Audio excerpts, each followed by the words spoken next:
How you doing? It's Bill Chapman again with Capital Update, and today we're very happy to have with us Senator Paul Doyle, who is the chair of the Judiciary Committee. At this particular time, the Judiciary Committee has, they call it wound down on bills that they tried to get out. There was no blood yesterday that I know of. No blood, no blood. Okay, and Paul, thank you, welcome. Thank you. Thank you. So where'd you go to school? Where'd you grow up? I grew up in Wethersfield, Bill, and I was educated in Wethersfield schools, and I went to Colby College in Waterville, Maine. I think we had another Colby guy being Matt Ritter. Matt Ritter went to Colby. That's who it He's was. a little younger than me, but he's we went to the same school, not the same era. All right. Matt's younger than me. Good. Yep. And so you got over having to wear heavy jackets all the time. Yes. And then Yep. you went on to law school where? I went to UConn Law School. Okay. Yep. Another UConn Law. And as a lot of us out there, right? A lot Oh of yeah, UConn yeah, law. yeah. And as you know, our president of the Bar Association works at UConn Law. Oh yes. Karen DiMiola. Yes. So so you went into a small practice, large practice, your own practice? You know, my whole, when I was in law school, my always thought was I always wanted to work with people and have direct contact with clients. So I said to myself, I really never wanted to go to a big firm. So out of law school, I worked at a small firm in Newington.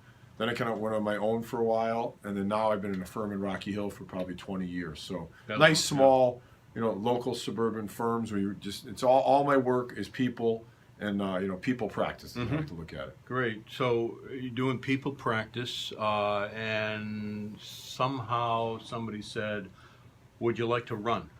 Yeah. How did that work out? Well, I'll be honest, I grew up in a house of politics. So my... the dinner table on Sundays? Yes, definitely, yes. No, my father was a long-time lawyer, and he became a Superior Court judge. My father was Ed Doyle. Some of the more experienced lawyers watching may have known. Okay. He did a lot of criminal work as a judge in the greater Hartford area. Uh-huh. But so politics was big in my family, so I always knew I kind of enjoyed it.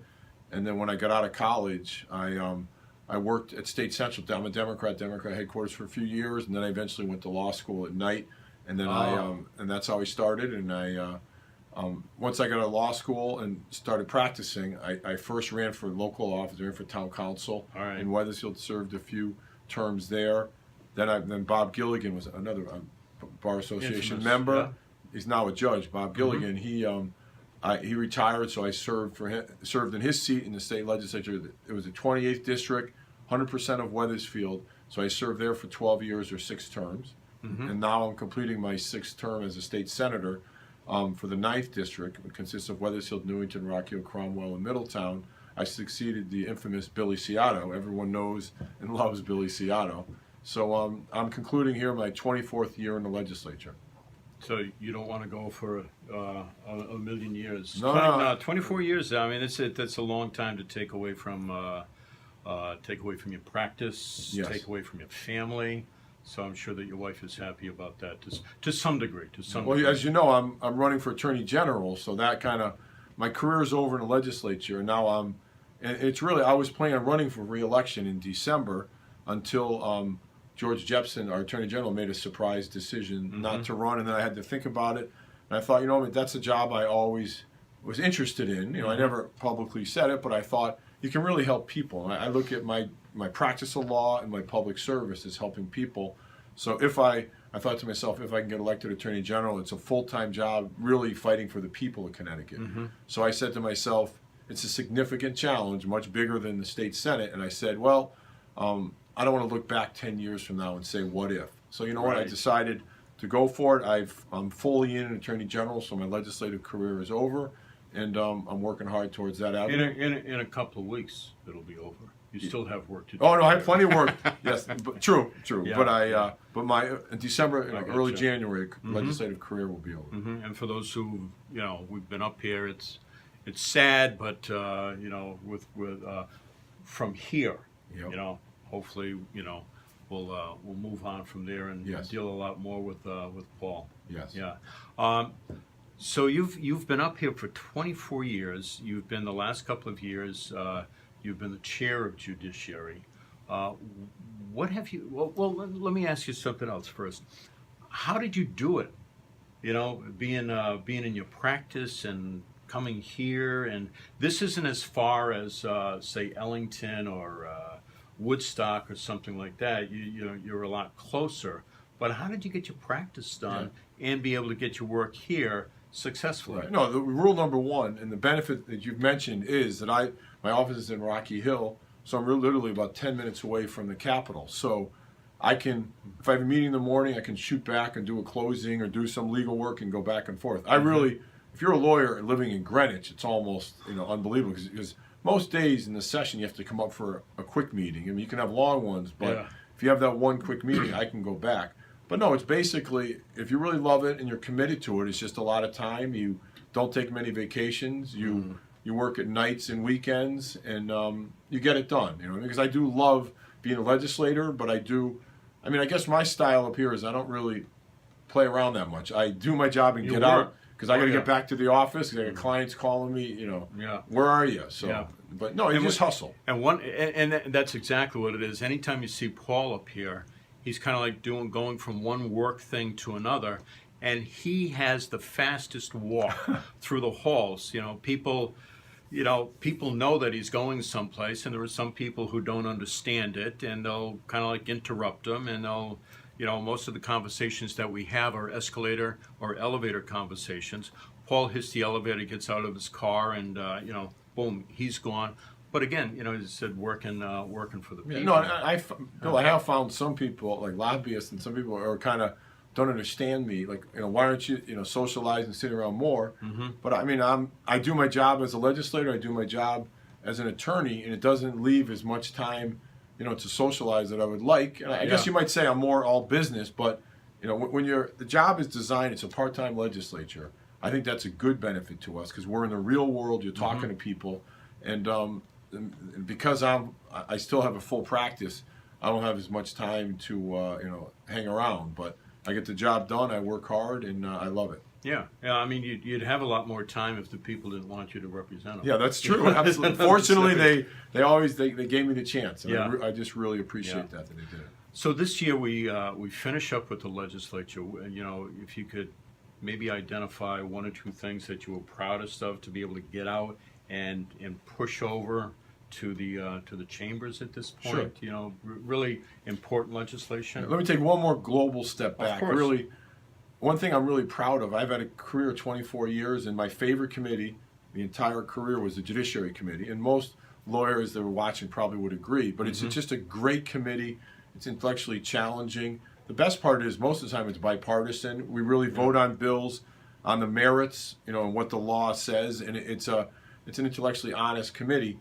And I've always loved it, and I'll be honest, I always wish someday I could chair it. I never got that. I never was appointed in the House, so my last term I made it, and I was chair. But even to further talk about it, it was a unique opportunity for me because for the first time since 1896, the Senate was tied, 1818. So actually we had the House chair, we had two Senate chairs. So I really co-chaired with Senator Kissel in a unique situation, which is a historic situation. So it really was just exciting, and I loved it was kind of forced bipartisan. It was Senator Kissel, he's a gentleman, we worked well together. I just enjoyed it, and I was proud to be chair during a historic period. Great. And particular legislation maybe? Yeah, no, this year, it's a short session, and I think it's good. We didn't get 100 bills out. We probably got 50 out, which is certainly enough.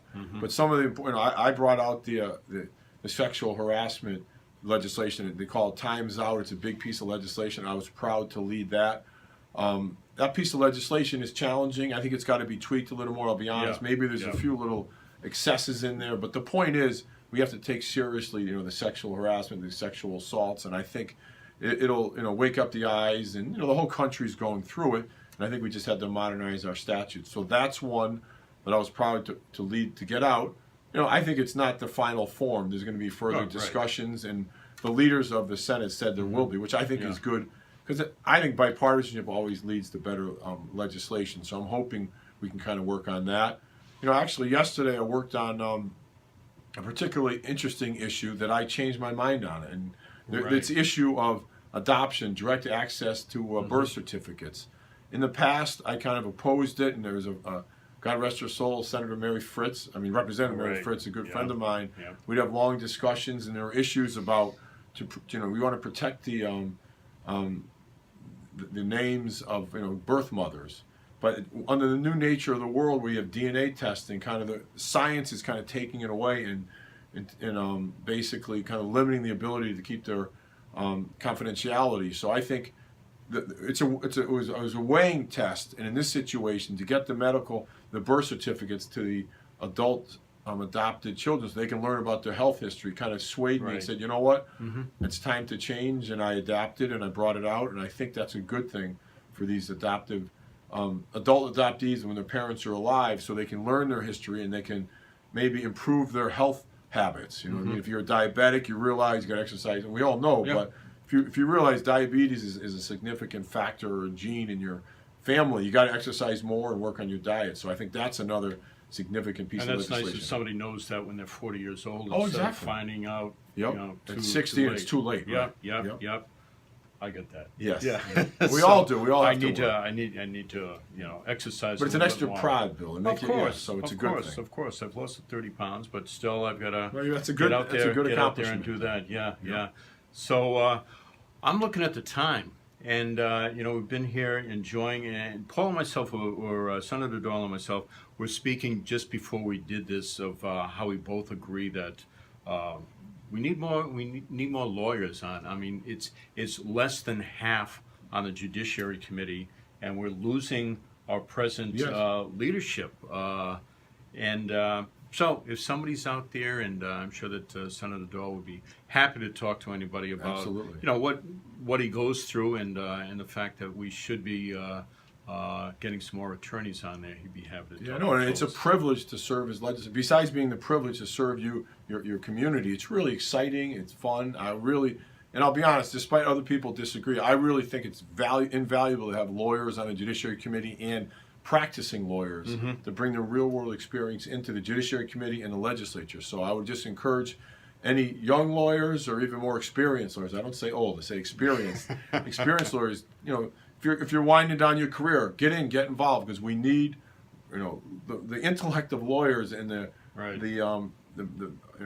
brain power. We need them on the Judiciary Committee and legislature. So please consider running. I need someone to, hand the baton to another a bright lawyer that can help us, because lawyers provide a great asset to the legislature. Yeah, you're all taught how to ask questions, and that's what we need up here. And read the bills closely. Right, right. Because that's what happens. There are many folks who aren't attorneys, and they turn to the attorneys to get some help.